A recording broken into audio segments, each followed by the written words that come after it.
ಆ ಮೂರ್ತಿ ಹತ್ರ ನಿಂತ ತಕ್ಷಣವೇ ಅರ್ಚಕ ಮತ್ತು ಸೆಕ್ಯೂರಿಟಿ ಎಳೆದು ಹಾಕಿಬಿಡ್ತಾರೆ ಅವನಿಗೆ. ಎಷ್ಟು ನೋವಾಗಿರಬೇಕು ಆತನಿಗೆ. ಭಾಳ ಚಿಂತಾಕ್ರಾಂತ ಅಂತ.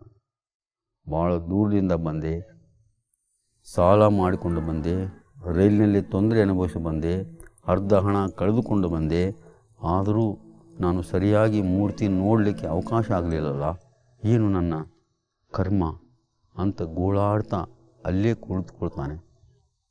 ದೇವಸ್ಥಾನದ ಆವರಣದಲ್ಲಿ ಸಾಮಾನ್ಯವಾಗಿ ನಾನಂತೂ ನೋಡಲಿಕ್ಕಾಗಿಲ್ಲ. ಬಹುಶಃ ಅರ್ಚಕ 8 ಗಂಟೆಗಳ ಕಾಲ ಅಲ್ಲೇ ಇರ್ತಾನೆ. ಬಹುಶಃ ಆತನಿಗಾದರೂ ದೇವರ ದರ್ಶನ ಆಗಿರ್ಬೋದು.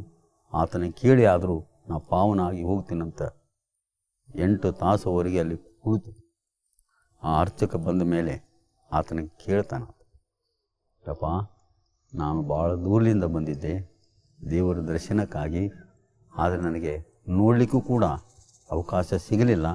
ನೋಡಬೇಕು ಅನ್ನೋದ್ರೊಳಗನೆ ಆ ಸೆಕ್ಯೂರಿಟಿ ಎಳೆದು ಹಾಕಿಬಿಟ್ಟ ಜನಸಂದಣಿ ನಿಯಂತ್ರಣಕ್ಕಾಗಿ. ಅದಕ್ಕೆ ನೀನಾದರೂ ಅಲ್ಲೇ ಇರ್ತೀಯ, ನೋಡಿರ್ತೀಯ, ದರ್ಶನ ಆಗಿದೇನು, ಅದು ಸ್ವಲ್ಪ ಅನುಭವ ನನಗೆ ಹೇಳಂತ ಕೇಳಿದರೆ ಅರ್ಚಕ ಏನಂತಾನೆಂದರೆ ನಗತಾನೆ.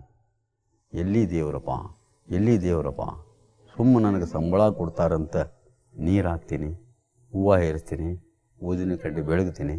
ನಿಜವಾಗಿ ದೇವರ ದರ್ಶನ ನನಗಾಗಿದ್ದರೆ ನನ್ನ ಮನೆಯೊಳಗಿನ ತಾಪತ್ರ ಇನ್ನೂ ಕಳೆದೇ ಇಲ್ಲಪ್ಪ.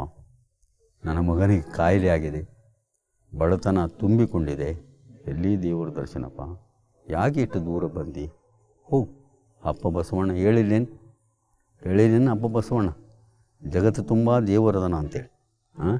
ಜಗತ್ತು ತುಂಬ ಇದ್ದಂಥ ದೇವರು ನಿಮ್ಮ ಊರಿನಾಗ ಇಲ್ಲೇನಪ್ಪ?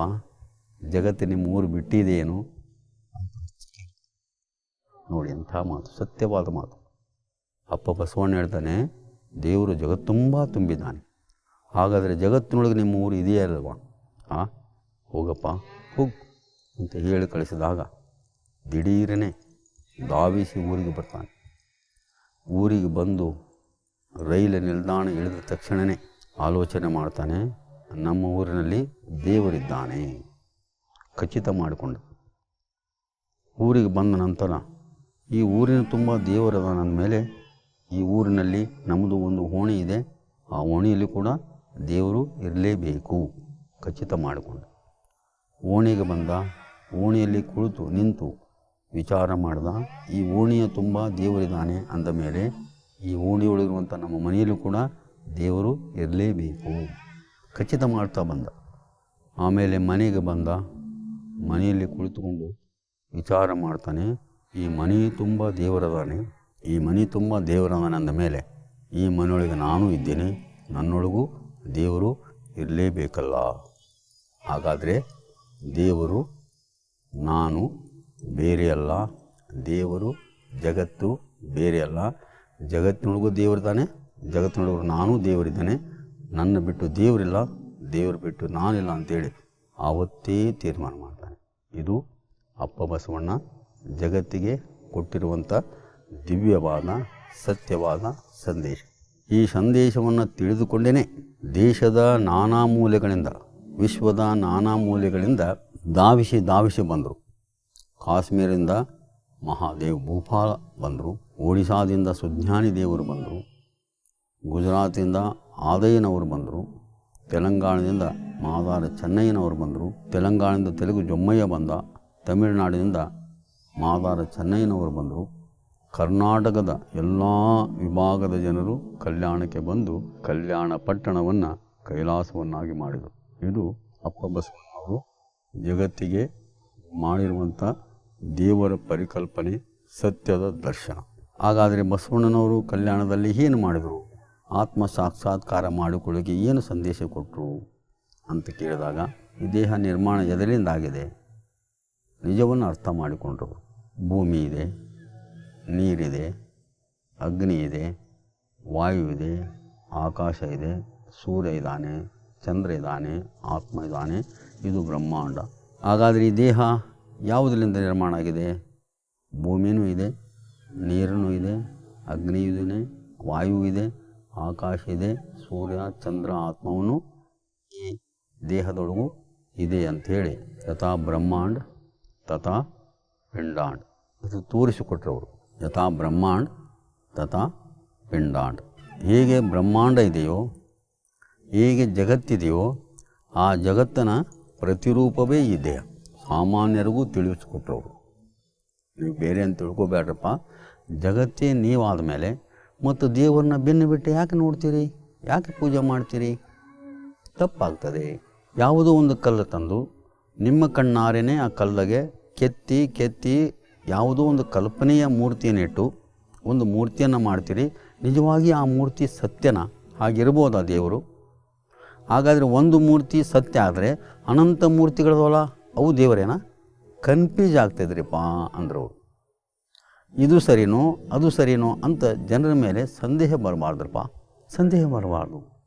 ನೀವು ಶ್ರೀಶೈಲ ಮಲ್ಲಿಕಾರ್ಜುನ ಸತ್ಯ ಅಂದರೆ ಕಾಶಿ ವಿಶ್ವನಾಥ ಸುಳ್ಳಾಗ್ತಾನೆ. ಪಂಡ್ರಪುರಿ ವಿಠ್ಠಲ ಸತ್ಯ ಅಂದರೆ ವೆಂಕಟರಮಣ ಸುಳ್ಳಾಗ್ತಾನೆ. ಜನರಲ್ಲಿ ತಾರತಮ್ಯ ಬೆಳೀತದೆ, ಸಂದೇಹ ಬರ್ತದೆ. ಇಷ್ಟು ಕಾಲು ಇಷ್ಟು ಕೈಗಳು ಇರ್ತಾವಂತ ಯಾವ ರೀತಿಯಲ್ಲಿ ಹೇಳ್ತೀರಿ ನೀವು? ಕಲ್ಪನಾ ಆಗ್ತದೆ. ಕಲ್ಪನಾ ಮಾಡಬಾರ್ದು. ದೇವರು ಕಲ್ಪನಾ ಅಲ್ಲ, ಅದು ವಾಸ್ತವ ಸತ್ಯ, ಯಾವಾಗಲೂ ಇರುವಂಥದ್ದು. ಅಂತಹ ದೇವರನ್ನು ಸಾಕ್ಷಾತ್ಕಾರ ಮಾಡಿಕೊಳ್ಳಲಿಕ್ಕೆ ಬಸವಣ್ಣನವರು ಒಂದು ಉಪಾಯವನ್ನು ಮಾಡಿದರು. ಎಂಥ ಉಪಾಯ ಮಾಡಿದರು? ಅಂದಿನ ದಿನಮಾನದಲ್ಲಿ ಅಸ್ಪೃಶ್ಯರಿಗೆ ಗುಡಿ ಒಳಗೆ ಪ್ರವೇಶ ಇದ್ದಿದ್ದಿಲ್ಲ. ಅವ್ರಿಗೆ ಭಾಳ ನೋವಿತ್ತು, ಅಸಮಾಧಾನ ಇತ್ತು, ಅವರನ್ನು ಮುಟ್ಟಿಸಿಕೊಳ್ತಿದ್ದಿಲ್ಲ. ಇದನ್ನು ನೋವಿನಿಂದ ಅನುಭವಿಸಿದಂಥ ಅಸ್ಪೃಶ್ಯರು ಅಂದರೆ ಒಕ್ಕಲಿಗರು, ಬಡಿಗರು, ಸಮಗಾರರು, ಮಡಿವಾಳರು ಮತ್ತು ವಲಯರು, ಮಾದಿಗರು ಮತ್ತು ಡೋಹರು, ಡಕ್ಕಲಿಗರು ಮತ್ತು ಕುಂಬಾರು, ಕಮ್ಮಾರು ಇವರನ್ನೆಲ್ಲ ಭಾಳ ಅಸ್ಪೃಶ್ಯತೆಯಾಗಿ ಇಟ್ಟಿದ್ದರು. ಅಂಥ ದಿನಮಾನದಲ್ಲಿ ಅವರಿಗೆ ಗುಡಿ ಒಳಗೆ ಮುಕ್ತವಾದ ಪ್ರವೇಶ ಇದ್ದಿಲ್ಲ, ಹೊರಗಿನಿಂದೇ ನೋಡಿಕೊಂಡು ಹೋಗಬೇಕಾಗಿತ್ತು. ಇವ್ರನ್ನೆಲ್ಲ ದೇವರ ದರ್ಶನ ಮಾಡಬೇಕಂತೇಳಿ ಬಸವಣ್ಣ ಏನು ಮಾಡಿದ್ರೆ, ಯಾವುದೇ ಒಂದು ರೂಪ ಇರಬಾರ್ದು, ಅದು ಯಾವುದೋ ಒಂದು ನಾಮ ಇರಬಾರ್ದು, ಅದು ಜಗದ ಆಕಾರನೇವಾಗಿರಬೇಕು ಅಂಥೇಳಿ ಲಿಂಗವನ್ನು ಆಕಾರ ರೂಪದಲ್ಲಿ ತಂದರು. ನೋಡಿ, ಲಿಂಗ ಗೋಲಾಕಾರಿದೆ, ನೆನಪಿರಲಿ ನಿಮಗೆಲ್ಲ. ಲಿಂಗ ಗೋಲಾಕಾರಿದೆ, ಜಗತ್ತು ಕೂಡ ಗೋಲಾಕಾರಿದೆ. ಜಗತ್ತು ಮತ್ತು ಲಿಂಗ ಬೇರೆ ಬೇರೆಲ್ಲ. ಯಾರು ಲಿಂಗವನ್ನು ಧರಿಸಿಕೊಂಡು ಲಿಂಗ ಪೂಜೆಯನ್ನು ಮಾಡ್ತಾರೋ ಅವರು ಕುಳಿತಲ್ಲೇ ಜಗತ್ತಿನ ಪೂಜೆ ಮಾಡ್ದಂಗೆ. ನೋಡಿ, ಅಂಥ ಒಂದು ವಿಚಾರವನ್ನು ಅಪ್ಪ ಬಸವಣ್ಣವರು ಲೋಕಕ್ಕೆ ಕೊಟ್ಟಿರು. ನೋಡಿ, ಇದು ಜಗತ್ತಿನ ಆಕಾರಪ್ಪ. ಜಗತ್ತಿನ ಆಕಾರವೇ ಲಿಂಗ. ಜಗತ್ತು ಗೋಲಾಕಾರ ಇದೆ, ಲಿಂಗವು ಗೋಲಾಕಾರ ಇದೆ. ಜಗತ್ತಿಗೆ ಯಾವ ನಾಮ ಇಲ್ಲ, ಯಾವ ರೂಪ ಇಲ್ಲ, ಯಾವ ಕ್ರಿಯೆ ಇಲ್ಲ, ಅದು ಬಯಲು ಸ್ವರೂಪ ಆಗಿದೆ. ಲಿಂಗವು ಕೂಡ ನಾಮ ಇಲ್ಲ, ರೂಪ ಇಲ್ಲ, ಕ್ರಿಯೆ ಇಲ್ಲ. ಇದಕ್ಕೆ ಕಣ್ಣಿಲ್ಲ, ಕಾಲಿಲ್ಲ, ಕೈ ಇಲ್ಲ, ಆದರೂ ಕೂಡ ಸರೌಂಡಿಂಗ್ ಸಂಪೂರ್ಣವಾಗಿ ಕಣ್ಣು, ಸಂಪೂರ್ಣವಾಗಿ ಕೈ, ಸಂಪೂರ್ಣವಾಗಿ ಕಾಲು. ಜಗತ್ತು ಕೂಡ ಹಾಗೇ ಇದೆ. ಜಗತ್ತಿಗೇನು ಬಾಗಿಲುಗಳಿದಾವ, ಚೌಕಟ್ಟುಗಳಿದಾವ? ಇಲ್ಲ. ಹೇಗೆ ಜಗತ್ತು ಕೂಡ ವಿಶಾಲವಾಗಿದೆ, ಲಿಂಗ ಕೂಡ ವಿಶಾಲವಾಗಿದೆ ಅಂಥೇಳಿ ಮೊಟ್ಟ ಮೊದಲಿಗೆ ಜಗತ್ತಿಗೆ ಲಿಂಗದ ಪರಿಕಲ್ಪನೆ ಕೊಟ್ಟವರು ಯಾರಪ್ಪ ಅಂತ ಕೇಳಿದರೆ ಅಪ್ಪ ಬಸವಣ್ಣನವರು ಅನ್ನೋದನ್ನು ನಾವು ನೆನಪಿಸಿಕೊಳ್ಬೇಕಾಗ್ತದೆ. ಈಗ ಆ ಲಿಂಗವನ್ನು ಕೊಡಬೇಕಾದರೂ ಕೂಡ ಅದು ವೈಜ್ಞಾನಿಕವಾಗಿ ವೈಚಾರಿಕವಾಗಿ ಕೊಟ್ಟಿರುವಂಥದ್ದು. ನಮಗೆ ಇವತ್ತು ಪ್ರಸ್ತುತ ಇವತ್ತಿನ ಕಾರ್ಯಕ್ರಮದಲ್ಲಿ ನನ್ನ ವಿಷಯ ಏನಪ್ಪ ಅಂತ ಕೇಳಿದರೆ, ಸಂಸ್ಥಾಪಕರು ಹೇಳಿರುವಂತೆ ಜನರಲಾಗಿ ಏನು ಬೇಡ್ರಿ, ತತ್ವ ಹೇಳ್ರಿ. ಅದು ಲೋಕಕ್ಕಾಗಬೇಕು. ಜನರನ್ನಾದರೆ ಸೀಮಿತ ಆಗ್ತದೆ, ಒಂದು ವ್ಯಕ್ತಿಗತ ಆಗ್ತದೆ. ಇದು ಸಮಷ್ಟಿಗತ ಆಗಬೇಕು ಅನ್ನೋ ಉದ್ದೇಶಕ್ಕೆ ಲಿಂಗಾಚಾರ ಅನ್ನುವಂಥ ವಿಷಯವನ್ನು ನೀವು ಪ್ರತಿಪಾದನೆ ಮಾಡಿ ಅಂತ ಸಂಸ್ಥಾಪಕರು ನನಗೆ ಹೇಳಿದರು.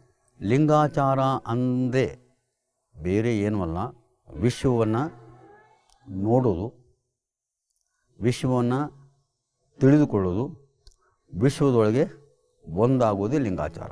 ವಿಶ್ವಾತ್ಮನ ಕುರುವುದು ಲಿಂಗ.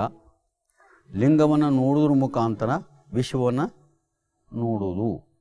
ಜಗತ್ತಿನ ಆಕಾರವಾಗಿರುವಂಥ ಲಿಂಗವನ್ನು ನೋಡಬೇಕಂದ್ರೆ ಜಗತ್ತನ್ನೇ ನೋಡಬೇಕಲ್ಲ. ಜಗತ್ತಿನಾಗ ಏನೇನಿದೆ ಅಂತ ಕಣ್ತೆರೆದು ನೋಡಿದ್ರೆ ಗಾಳಿ, ನೀರು, ಬೆಂಕಿ, ಆಕಾಶ, ಸೂರ್ಯ, ಚಂದ್ರ, ಗಿಡ ಮರಗಳು ಎಲ್ಲವನ್ನೂ ಒಳಗೊಂಡಿದೆ ಜಗತ್ತು. ಹಾಗಾದರೆ ಲಿಂಗ ಪೂಜೆ ಮಾಡಿದರೆ ಆ ಜಗತ್ತಿನ ಎಲ್ಲವನ್ನೇ ಶಿವನನ್ನು ಕಾಣಬೇಕು ಅನ್ನೋದೇ ಲಿಂಗಾಚಾರ ಅಂತ ಕೊಟ್ಟರು. ಯಾವಾಗ ನಮ್ಮಲ್ಲಿ ವಿಶ್ವವನ್ನು ಈ ರೀತಿ ನೋಡಿದಾಗ ಯಾರು ನಮಗೆ ವಿರೋಧವಾಗಿ ಕಾಣ್ತಾರೆ, ಯಾರಲ್ಲಿ ನಾವು ಶತ್ರು ಅಂತ ಕಾಣ್ತೀವಿ, ಯಾರ ಮೇಲೆ ನಾವು ಬೈಲಿಕ್ಕೆ ಹೋಗ್ತೀವಿ, ಒಡೆದಾಟ ಮಾಡಲಿಕ್ಕೆ ಹೋಗ್ತೀವಿ. ಯಾಕಂದರೆ ಜಗತ್ತೇ ನಾನೇ ಜಗತ್ತಂದಾಗ ಭಿನ್ನ ಭೇದ ಎಲ್ಲಿ ಬರ್ತದೆ ಹೇಳಿ? ಇಂಥ ಒಂದು ವಿಚಾರವನ್ನು ಬಸವಣ್ಣನವರು ಲಿಂಗಾಚಾರದ ಮುಖಾಂತರ ಕೊಟ್ಟರು. ಹೇಗೆ ಕೊಟ್ಟರು? ಅವರು ಬಸವಣ್ಣನವರು ಎಷ್ಟು ದೂರದೃಷ್ಟಿ, ಎಷ್ಟು ಆತ್ಮಜ್ಞಾನಿ ಅನ್ನೋದಕ್ಕೆ ಈ ಶರೀರ 3 ಪ್ರಕಾರ ಇದೆ ಅಂತ ತಿಳ್ಕೊಂಡ್ರು ಬಸವಣ್ಣನವರು. ನಾವೇನು ನೋಡ್ತೀವಿ, ಕೇವಲ ದೇಹ ಇದೆ ಅಷ್ಟೇ ಅಂತ ನಾವು ತಿಳ್ಕೊತೀವಿ. ನಿಜವಾಗಿ ಈ ದೇಹ ಒಂದಲ್ಲ, ಇದು 3 ಪ್ರಕಾರ ಇದೆ. ಸ್ಥೂಲವಾಗಿ ಕಾಣುವಂಥ ದೇಹ ಇದು ಕಾಣಿಸ್ತದೆ. ಇನ್ನೊಂದು ಸೂಕ್ಷ್ಮವಾಗಿದೆ, ಅದು ಕಾಣಿಸೋದಿಲ್ಲ, ಆದರೂ ಕಂಡಂತೆ ನಮಗೆ ಗೋಚರಿಸ್ತದೆ, ಅದು ಪ್ರಾಣ. ಪ್ರಾಣ ಇದೆ ಅಂದರೆ ನಾವು ಚಲಿಸ್ತೀವಿ. ಒಂದು ದೇಹ ಚಲಿಸಬೇಕಾದ್ರೆ ಪ್ರಾಣದ ಮುಖಾಂತರ ಚಲನೆ ಇದೆ ಅಂತ ನಾವು ಗುರುತಿಸ್ತೀವಿ. ಆದರೆ ಅದಕ್ಕೆ ಕಾಣೋದಿಲ್ಲ, ಕಂಡಂತೆ ಭಾವನೆಗೆ ಬರ್ತದೆ. ಅದಕ್ಕೆ ಸಾಕಾರ ನಿರಾಕಾರ ಅಂತ. ಸ್ಥೂಲವಾದಂಥ ದೇಹ ಇದು ಸಾಕಾರ, ಇದು ಕಾಣ್ತದೆ. ಸೂಕ್ಷ್ಮವಾಗಿರುವಂಥ ಪ್ರಾಣ ಅದು ಕಾಣೋದಿಲ್ಲ, ನಿರಾಕಾರ, ಆದರೂ ಅದು ಕಾಣಲಿಕ್ಕೆ, ಪ್ರಕಟ ಆಗಲಿಕ್ಕೆ ಅದರ ಮುಖಾಂತರನೇ ದೇಹ ಚಲಿಸ್ತದೆ, ಅದು ಸಾಕಾರ. ಹೀಗಾಗಿ ಸೂಕ್ಷ್ಮವಾದಂಥ ಪ್ರಾಣವನ್ನು ಸಾಕಾರ ನಿರಾಕಾರ ಅಂತ ತೋರಿಸಿದರು. ಸ್ಥೂಲವಾಗಿರುವಂಥ ದೇಹವನ್ನು ಸಾಕಾರವಾಗಿ ತೋರಿಸಿದರು. ಇನ್ನು ಕೇವಲ ನಿರಾಕಾರವಾಗಿರುವಂಥ ಆತ್ಮ ಚೈತನ್ಯ ಒಳಗಿರುವಂಥದ್ದನ್ನು ತೋರಿಸಿದರು ಬಸವಣ್ಣನವರು. 3 ಶರೀರದೋಪ ಇದಕ್ಕೆ. ಒಂದು ದೇಹ ಇದೆ, ಒಂದು ಪ್ರಾಣ ಇದೆ, ಒಂದು ಆತ್ಮ ಇದೆ. ಅದಕ್ಕೆ ತನು ಮನ ಭಾವ ಅಂತ ಹೇಳ್ತಾರಂತೇಳಿ ಜಗತ್ತಿನಿಗೆ ತನು ಮನ ಧನ ಎಂಬ ಕನ್ನಡಿಯ ನೋಡ ಎನ್ನದೂ ಅಲ್ಲ ನಿನ್ನದೂ ಅಲ್ಲ ಅಂಥೇಳಿ ಸಂದೇಶದ ಮುಖಾಂತರ ಹೇಳ್ತಾರಂದರೆ ಅಪ್ಪ ಬಸವಣ್ಣವರು ಎಷ್ಟು ದೊಡ್ಡವರು. ಅದಕ್ಕೆ ಈ ತನು ಮತ್ತು ಮನ ಅರ್ಥಾತ್ ಪ್ರಾಣ ಮತ್ತು ಆತ್ಮ ಅರ್ಥಾತ್ ಭಾವ, ಈ 3ಕ್ಕೆ ಒಂದೇ ಲಿಂಗವನ್ನು ಇಷ್ಟಲಿಂಗ, ಪ್ರಾಣಲಿಂಗ, ಭಾವಲಿಂಗ ಅಂತೇಳಿ 3 ಪ್ರಕಾರ ತೋರಿಸಿಕೊಟ್ಟವರು ಅಪ್ಪ ಬಸವಣ್ಣನವರು. ಯಾಕೆ ಹೀಗೆ ಮಾಡಿದರು ಬಸವಣ್ಣರ ಅಂತ ಆಲೋಚನೆ ಮಾಡಿದರೆ, ಅವರ ವಚನ ಮುಖಾಂತರ ನಮಗೆ ಗೋಚರ ಆಗುವುದೇನಪ್ಪ ಅಂತ ಕೇಳಿದರೆ, ಈ ಸ್ಥೂಲ ದೇಹ ಏನಿದೆಯಲ್ಲ, ಈ ದೇಹ ಸಾಮಾನ್ಯವಾಗಿ ಇದರ ಗುಣಧರ್ಮ ಏನಪ್ಪ ಅಂದರೆ ಇದು ಜನನ ಮರಣಕ್ಕೆ ಒಳಗವಾಗುವಂಥದ್ದು. ದೇಹ ಜನನ ಮತ್ತು ಮರಣಕ್ಕೆ ಒಳಗಾಗುವಂಥದ್ದು. ಪ್ರಾಣ ಇದೇನಿದೆಯಲ್ಲ ಅದರ ಗುಣಧರ್ಮ ಏನಪ್ಪ ಅಂದರೆ ಕೇಳಿದರೆ ಅದು ಹಸಿವೆ ಮತ್ತು ತ್ರಷೆಗೆ ಒಳಗಾಗುವಂಥದ್ದು. ಇನ್ನು ಆತ್ಮ ಅರ್ಥಾತ್ ಮನ ಅದೇನಿದೆಯಲ್ಲ ಅದರ ಗುಣಧರ್ಮ ಏನಪ್ಪ ಅಂದರೆ ಕೇಳಿದರೆ ಈ ಸಣ್ಣದಾದಂಥ ದೇಹದೊಳಗೆ ನಾ ಬಂದು ಸಿಲುಕಿಕೊಂಡೀನಿ, ನನಗೆ ಕೈ ಮುಖಾಂತರ ಕಾಲಿನ ಮುಖಾಂತರ ನೋವಾಗ್ತದೆ, ಸಂಕಟ ಆಗ್ತದೆ ಅಂತೇಳಿ ಶೋಕ ಮೋಹಕ್ಕೆ ಒಳಗಾಗುವುದು ಯಾವುದಪ್ಪ ಅಂದರೆ ಆತ್ಮ ಅರ್ಥಾತ್ ಮನ.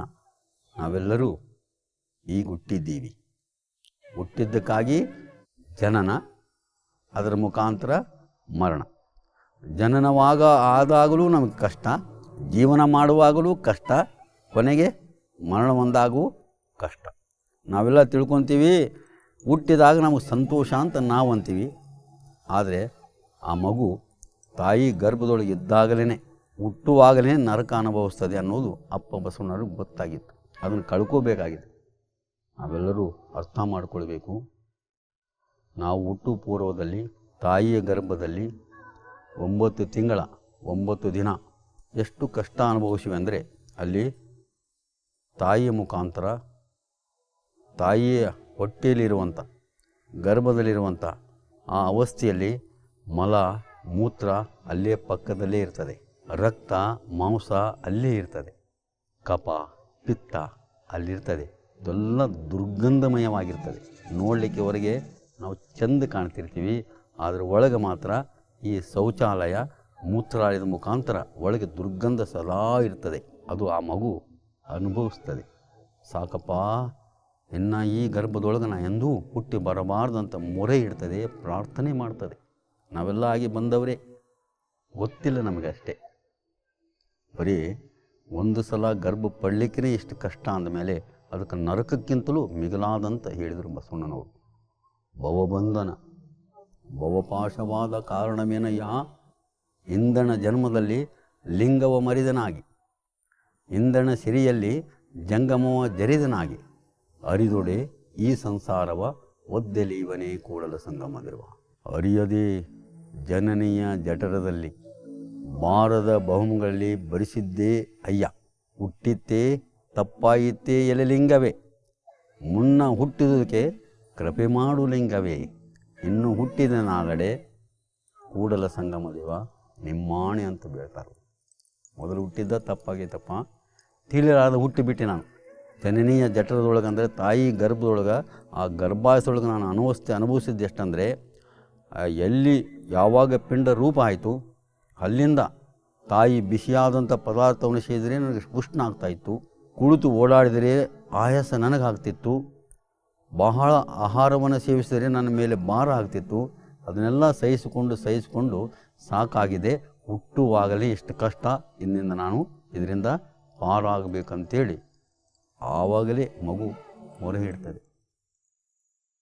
ಆಮೇಲೆ ಇಲ್ಲಿ ಬಂದ ಮೇಲೆ, ಭೂಮಿಗೆ ಬಂದ ಮೇಲೆ ಎಷ್ಟು ತಾಪತ್ರಯಗಳು, ಆಧ್ಯಾತ್ಮಿಕ, ಆದಿಭೌತಿಕ, ಆದಿದೈವಿಕ, 3 ತಾಪಗಳು ಪ್ರತಿಯೊಬ್ಬ ಮನುಷ್ಯನಿಗೂ ಈ ಜೀವನದಲ್ಲಿ ಇದೆ. ನಾವೆಲ್ಲ ತಿಳ್ಕೊಂಡಿವಿ ಜೀವನದಲ್ಲಿ ಬಹಳ ಸುಖ ಇದೆ ಅಂತೇಳಿ. ಇಲ್ಲ, ಯಾವುದೇ ಸಾಮಾನ್ಯ ಮನುಷ್ಯನ ಹಿಡಿದು ರಾಜ ಮಹಾರಾಜ, MLA, MP, ಮಂತ್ರಿ, ಪ್ರಧಾನಮಂತ್ರಿಗಳವರೆಗೂ ಈ 3 ತಾಪಗಳಿಗೆ ಒಳಗಾಗಲೇಬೇಕು. ಜೀವನನೇ ಹೀಗಿದೆ. ಎಂದೂ ಯಾವಾಗಲೂ ನಾವು ಸುಖ ಅನುಭವಿಸಿಲ್ಲ. ಸುಖ ಅಂತ ಭಾವಿಸಿದ್ದೀವಿ, ಅದು ನಿಜವಾಗಿ ಸುಖಕ್ಕಿಂತ ದುಃಖನೇ ಭಾಳ ಅನುಭವಿಸ್ತಾ ಇದ್ದೀವಿ. ಕೊನೆಗೆ ಶರೀರವೆಲ್ಲ ಇದಕ್ಕಾಗಿ ಹೋರಾಡಿ ಹಣ್ಣಾದ ಮೇಲೆ, ಮುಪ್ಪಾದ ಮೇಲೆ ಏನಾಗ್ತದೆ, ಮರಣ ಬಂದಾಗೂ ಕೂಡ ಇದಕ್ಕೆ ನೋವು ತಪ್ಪಿಲ್ಲ. ಜನನಲ್ಲಿ ಕಷ್ಟ, ಜೀವನದಲ್ಲಿಯೂ ಕಷ್ಟ, ಕೊನೆಗೆ ಮರಣದಲ್ಲಿ ಕಷ್ಟ. ಯಾವುದಕ್ಕೆ? ಈ ದೇಹಕ್ಕೆ. ಹಾಗಾದರೆ ಈ ದೇಹನ ಅದರಿಂದ ಬಿಡುಗಡೆ ಮಾಡಬೇಕಲ್ಲ ಅಂಥೇಳಿ ಅದಕ್ಕೆ ಒಂದು ಇಷ್ಟಲಿಂಗ ಅಂತ ಕೊಟ್ಟರು. ಇಷ್ಟಲಿಂಗ ಈಜ್ವಲ್ ಟು, ಅದರ ಪೂರ್ಣ ಅರ್ಥ ಏನಪ್ಪ ಅಂದರೆ, ಇಷ್ಟಲಿಂಗ ಯಾರು ಧಾರಣ ಮಾಡಿಕೊಂಡರಂದರೆ ಅವರು ಗುರು, ಲಿಂಗ, ಜಂಗಮ, ವಿಭೂತಿ, ರುದ್ರಾಕ್ಷಿ, ಮಂತ್ರ, ಪಾದೋದಕ, ಪ್ರಸಾದ 8ಗಳನ್ನು ಅವರು ದೇಹದಲ್ಲಿ ಅಳವಡಿಸಿಕೊಂಡಿದ್ದಾರೆ ಅನ್ನೋದಕ್ಕೆ ಇಷ್ಟಲಿಂಗ ಅಂತಾರೆ. ಅಷ್ಟಾವರಣವೇ ಇಷ್ಟಲಿಂಗವೇ ಪ್ರಾಣ, ಅವರು ಹೇಳಿದ ಮಾತು. ಹಾಗಾದರೆ ಈ ದೇಹವನ್ನು ಜನನ ಮರಣಗಳಿಂದ ಬಿಡುಗಡೆ ಮಾಡಬೇಕಾಗಿದ್ದರೆ ಅದು ಪರಿಹಾರವಾಗಿ ಇಷ್ಟಲಿಂಗವನ್ನು ಕೊಟ್ಟು ಈ ದೇಹದ ಗುಣಧರ್ಮವನ್ನು ಆದಂಥ ಜನನ ಮರಣಗಳಿಂದ ಬಿಡುಗಡೆ ಮಾಡಲಿಕ್ಕೆ ಕೊಟ್ಟಂಥ ಮಹಾತ್ಮ ದಾರ್ಶನಿಕ ಮೊಟ್ಟ ಮೊದಲಿಗರು ಯಾರಪ್ಪ ಅಂದರೆ ಅಪ್ಪ ಬಸವಣ್ಣನವರು ಅನ್ನುವಂಥ ಮಾತನ್ನು ನೆನಪಿಟ್ಟುಕೊಳ್ಬೇಕು ನಾವು. ಇದು ಸತ್ಯನೂ ಹೌದು. ಮತ್ತು ಎಲ್ಲ ಮಹಾತ್ಮರು ಕೂಡ ಅಧಿಕೃತವಾಗಿ ಅವರು ತಮ್ಮ ವಚನ, ಸಂದೇಶ, ಪದ್ಯ, ಜಾನಪದರ ಮುಖಾಂತರ ಜಗತ್ತಿಗೆ ಸಾರಿನೂ ಹೋಗಿದ್ದಾರೆ. ನಾನು ಬೇರೆ ಏನೋ ವ್ಯಾಖ್ಯಾನ ಕೊಡೋಕ್ಕಾಗಲ್ಲ, ಯಾಕಂದರೆ ಕೊಟ್ಟು ಸಾಕಾಗಿದೆ. ಇನ್ನು ಮೇಲಾದರೂ ನಾವು ಈ ಜಗತ್ತಿನ ಯಾವುದೇ ರಾಷ್ಟ್ರ ಇರಲಿ, ಯಾವುದೇ ರಾಜ್ಯ ಇರಲಿ, ಯಾವುದೇ ಜಿಲ್ಲೆ ಇರಲಿ, ಯಾವುದೇ ಧರ್ಮ ಇರಲಿ, ನಾವೆಲ್ಲರೂ ತಿಳ್ಕೋಬೇಕು. ಹಿಂದೂ ಇರಲಿ, ಮುಸ್ಲಿಮ್ ಇರಲಿ, ಕ್ರೈಸ್ತ ಇರಲಿ, ಆಮೇಲೆ ಸಿಖ್ ಇರಲಿ, ಬೌದ್ಧ ಇರಲಿ, ಎಲ್ಲರೂ ಇರಲಿ, ನಮಗೆಲ್ಲರಿಗೂ ಒಂದು ಸಂದೇಶ ಮಾತ್ರ ಬಸವಣ್ಣನು ಕೊಡ್ತಾರೆ. ಇಷ್ಟಲಿಂಗದ ಮುಖಾಂತರ ಪರಿಕಲ್ಪನೆ ಮೂಡಿಸ್ತಾರೆ. ಒಲೆಗಂಡಲ್ಲದೆ ಪಿಂಡದ ನೆಲೆಗೆ ಆಶ್ರಯವಿಲ್ಲ, ಜಲ ಬಿಂದುವಿನ ವ್ಯವಹಾರ ಒಂದೇ, ಆಸೆ ಆಮಿಷ ರೋಷ ವಿಷಯಾದಿಗಳೆಲ್ಲ ಒಂದೇ, ಏನ ನೋದಿ ಏನ ಕೇಳಿ ಏನ ಪ್ರಯೋಜನ, ಸಪ್ತಧಾತು ಸಮಂ ಪಿಂಡಂ ಸಮಯೋನಿ ಸಮುದ್ಭವಂ, ಆತ್ಮಜೀವ ಸಮಾಯುಕ್ತಂ ವರ್ಣಾನಾಂ ಕಿಂ ಪ್ರಯೋಜನಂ ಅಂತ ಹೇಳಿದರು ಅವರು. ನೋಡ್ರಿಪ್ಪ, ನೀವು ಹುಟ್ಟಬೇಕಾದ್ರೆ ಪ್ರತಿಯೊಬ್ಬರಲ್ಲಿ ಮುಟ್ಟಬೇಡ ಅಸ್ಪೃಶ್ಯರು ಅಂತ ನೀವು ಅಸ್ಪೃಶ್ಯತನ ಭಾವನೆ ರೂಪಿಸ್ಕೊಂಡಿರಿ. ಮೇಲಾಗಿ ನೀವು ವೇದ ಕಲ್ತವರು, ಶಾಸ್ತ್ರ ಕಲ್ತವರು, ವಿದ್ವಾಂಸರು, ತಿಳಿದವರು, ಬ್ರಹ್ಮಜ್ಞಾನ ಅರ್ಥವರು, ಮತ್ತು ಇಷ್ಟರೊಳಗೆ ಎಲ್ಲ ಕೇಳಿದರೂ ಕೂಡ ನಿಮಗೆ ಅದರ ಅರ್ಥ ಗೊತ್ತಾಗಿಲ್ಲೇನು? ಹೆಣ್ಮಕ್ಕಳಿಗೆ ಮುಟ್ಟು ನಿಂತುಕೊಳ್ಳೆ ಮೈಲಿಗೆ ಅಂದ್ರಿ, ರಜಸೂಲೆ ಆದಾಗ ಮೈಲಿಗೆ ಅಂತ ಅವ್ರನ್ನ ದೂರ ಇಡ್ತೀರಿ. ನಿಮಗೆ ಗೊತ್ತಿರಲಿ, ಒಲೆಗಂಡ ಅಂದರೆ ಮುಟ್ಟು ನಿಂತ ಮೇಲೇ ನಮ್ಮ ದೇಹಕ್ಕೆ ಒಂದು ಆಶ್ರಯ ಆಗಿದೆ. ಇದು ನೆನಪಿರಲಿ ಅಂದ್ರೆ ಬಸವಣ್ಣನವರು. ಪಕ್ಕಾ ಗೊತ್ತಿರಲಿ ನಿಮ್ಗೆ, ನೀವು ಯಾರೇ ಇರ್ರಿ, ನೀವೇನೇನು ಭಾವನೆ ಇಟ್ಕೊಂಡ್ರಿ, ಬ್ರಾಹ್ಮಣ, ಕ್ಷತ್ರಿಯ, ವೈಶ್ಯ, ಶೂದ್ರ, ಮುಸ್ಲಿಂ, ಸೈಕ್, ಕ್ರೈಸ್ತ ಏನೇನು ತಿಳ್ಕೊಂಡ್ರಲ್ಲ, ಮೊದಲಿಂದ ತಿಳ್ಕೋರಿ. ನೀವೆಲ್ಲರೂ ಹುಟ್ಟುವುದು ಮೂಲ ನಿಮ್ಮ ತಾಯಿಯ ಗರ್ಭದೊಳಗೆ ಮುಟ್ಟು ನಿಂತ ಮೇಲೆ ಅನ್ನೋದು ನೆನಪಿರಲಿ ಅಂದ್ರೆ ಅವರು. ಅದು ಸುಳ್ಳು ಅಂತೀರೇನು? ಯಾರು ಸುಳ್ಳು ಅಂತಾರೆ? ಅದು ಸಾಧ್ಯ. ಹಾಗಾದರೆ ನಾವು ಹುಟ್ಟಿದ್ದೇ ಮುಟ್ಟಿನಿಂದ ಅಂದಮೇಲೆ ನಮ್ಮ ಶರೀರ ಎಲ್ಲ ಮುಟ್ಟಿನ ಆಳಾಗಿದೆ. ಅದಕ್ಕೆ ಮುಟ್ಟಾಳ ಅಂತ ಸಂಬೋಧನೆ ಮಾಡ್ತಾರೆ ಕೆಲವು ಜನರು. ಮುಟ್ಟಾಳ ಅಂದರೆ ಬೈಗೆ ಅಲ್ಲದು, ಬೈಗಳಲ್ಲದು, ಮುಟ್ಟಿನ ಆಳಿದು. ಎಲ್ಲಿ ಮುಟ್ಟು ನಿಂತು ಅಲ್ಲಿ ದೇಹ ರಚನೆ ಆಗೈತಿ. ಇಷ್ಟು ಸ್ಪಷ್ಟ ಯಾರು ಹೇಳಿರಿ? ಯಾರೂ ಹೇಳಿಲ್ಲ. ಜಗತ್ತಿಗೆ ದೊಡ್ಡ ಸಂದೇಶ ಇದು, ನಾವೆಲ್ಲ ತಿಳ್ಕೋಬೇಕು. ತಾಯಿ ಗರ್ಭದೊಳಗೆ ತಾಯಿ ಮುಟ್ಟು ನಿಂತ ಮೇಲೆ ನಮ್ಮ ಪಿಂಡ ಪ್ರಾರಂಭ ಆಗಿದೆ, ಆಶ್ರಯ ಆಗಿದೆ. ಅದಕ್ಕೆ ಮುಂದೆ ಹೇಳ್ತಾರೆ ಅವರು, ಜಲ ಮತ್ತು ಬಿಂದು ವ್ಯವಹಾರ ಒಂದೇ. ಜಲ ಅಂದರೆ ಸಾಗರ, ಬಿಂದು ಅಂದರೆ ಮಳೆ ಹನಿ. ಮತ್ತು ಇದ್ರ ವ್ಯವಹಾರ ಬೇರೆ ಏನಪ್ಪ? ಅದಕ್ಕೆ ಆತ್ಮ ಪರಮಾತ್ಮ ಅಂದ್ರೆ ಏನು ಭೇದ ಐತಿ ಅನ್ನೋದ್ರಾಗ ಅಂತಾರವರು. ಪರಮಾತ್ಮ ಅಂದ್ರೆ ಸಾಗರ ಇದ್ದಂಗ್ರಪ್ಪ, ಜೀವಾತ್ಮ ಅಂದ್ರೆ ಮಳೆ ಹನಿ ಇದ್ದಂಗ್ರಪ್ಪ. ಮತ್ತು ಮಳೆ ಹನಿ ಬರುವುದು ಎಲ್ಲಿಂದ? ಸಮುದ್ರದಲ್ಲೇ ಬರ್ತದಲ್ಲ.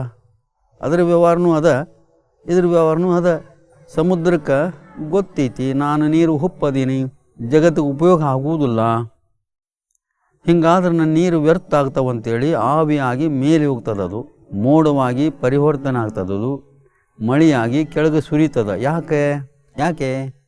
ಲೋಕದ ಎಲ್ಲ ಜೀವಿಗಳಿಗೂ ಕುಡಿಲಿಕ್ಕೆ ನೀರಾಗಲಿ, ಬೆಳಿಲಿಕ್ಕೆ ಅನ್ನ ಆಗಲಿ, ಅವೆಲ್ಲ ಜೀವಿಗಳು ಸಂತೋಷವಾಗಿ ಸಮೃದ್ಧಿಯಾಗಿರಲಿ ಅಂತೇಳಿ ಸಮುದ್ರ ಮಾಡು ಕೆಲಸದು. ಹಾಗಾದ್ರೆ ಸಮುದ್ರ ನೀರು ಬೇರೆ, ಮಳೆ ನೀರು ಬೇರೆ ಅನ್ನಕ್ಕೆ ಬರ್ತದೇನು? ಎಷ್ಟು ಸ್ಪಷ್ಟವಾಗಿ ಹೇಳ್ತಾರೆ ಬಸವಣ್ಣನವರು. ಹೆಂಗೆ ತಿಳ್ಕೊಂತೀನಿ ನೀವು? ಸಮುದ್ರ ನೀರು ಅವು, ಇವು ಮಳೆ ನೀರು ಇವು ಬೇರೆ ರೀ, ಕೆರೆ ನೀರು ಬೇರೆ ಅನ್ನಕ್ಕೆ ಬರ್ತದೇನು? ಸಮುದ್ರ ಇರ್ಲಿಕ್ಕಂದ್ರೆ ಮಳೆನೇ ಬರೋಲ್ಲ. ಅಂದರೆ ಎಲ್ಲ ಕೆರೆ, ಹಳ್ಳ, ಬಾವಿ ಏನೇನು ಅದಾವಲ್ಲ, ಹೊಳಿ ಎಲ್ಲ ನೀರು ಸಮುದ್ರ ನೀರು. ಮಳೆ ಹನಿ ಬೇರೆ ಅಲ್ಲ, ಸಮುದ್ರ ಬೇರೆ ಅಲ್ಲ, ಎರಡೂ ವ್ಯವಹಾರ ಒಂದೇ ಅಂತ ನಿಮ್ಗೆ ಗೊತ್ತಿರಲಿ. ಹಾಗೆ ಪರಮಾತ್ಮ ಅನ್ನುವಂಥ ಒಬ್ಬ ಸಾಗರ ಶಿವ, ಅವ ನಿರಾಕಾರ, ಅವ ಯಾರಿಗೂ ಏನು ಕೊಡೋಕೆ ಬರೋದಿಲ್ಲ. ಅದಕ್ಕೆ ತನ್ನದೇ ನಿರಾಕಾರವಾಗಿರುವಂಥದ್ದನ್ನು ಸಾಕಾರ ರೂಪದೊಳಗೆ ಮಳೆಯನೆ ಅಂತಂಗೆ ಒಂದೊಂದು ಜೀವನ ಉತ್ಪತ್ತಿ ಮಾಡಿ ಅಂಡಜ, ಸ್ವೇದಜ, ಉದ್ಭಿಜ, ಜರಾಯುಜ ಎಂಬ 4 ವಿಧವಾದಂಥ ಪ್ರಾಣಿಗಳನ್ನು ಮಾಡಿ, ಅಂಡಜ ಅಂದರೆ ಮೊಟ್ಟೆಯಿಂದ ಉತ್ಪತ್ತಿಯಾಗುವಂಥ ಎಲ್ಲ ಜೀವಿಗಳು, ಸ್ವೇದಜ ಅಂದರೆ ಬೆವರಿನಿಂದ ಉತ್ಪತ್ತಿಯಾಗಿರುವಂಥ ಕ್ರಿಮಿಕೀಟಾದಿಗಳು, ಉದ್ಭಿಜ ಅಂದರೆ ಭೂಮಿಯಿಂದ ಬರುವಂಥ ಸಸ್ಯ ಜೀವರಾಶಿಗಳು, ಜರಾಯು ಅಂದರೆ ಗರ್ಭಾಶಯದಿಂದ ಬರುವಂಥ ಜೀವಿಗಳು. ಇವೆಲ್ಲ ಎಲ್ಲಿಂದ ಬಂದಿದ್ದಾವಂದರೆ ಪರಮಾತ್ಮನಿಂದನೇ ಬಂದಿದ್ದಾವೆ. 4 ವಿಧ ಬೇರೆ ಬೇರೆ ಆದರೂ ಕೂಡ ಅವು ಒಂದಕ್ಕೊಂದು ಪೂರಕದಾವೆ. ನೆನಪಿರಲಿ ನಿಮ್ಗೆ ಅಂದರು ಬಸವಣ್ಣನವರು. ಮಾನವರು ಮಹಾದೇವನ್ನ ಹಿಂಬಿಟ್ಟುಕೊಂಡವರು ಅಂತೇಳಿ ನಿಮ್ಮೆಲ್ಲರಿಗೂ ನಾನು ಇಲ್ಲಿವರೆಗೂ ಶಾಂತಿಯಿಂದ ಕೇಳಿದ್ದಕ್ಕಾಗಿ ಅರ್ಥಪೂರ್ವಕವಾದ ಧನ್ಯವಾದಗಳನ್ನ ಭಕ್ತಿ ಪ್ರಣಾಮವನ್ನು ಸಲ್ಲಿಸಿ ಶರಣಾರ್ಥಿಗಳನ್ನು ನಡೆಸ್ತೇನೆ.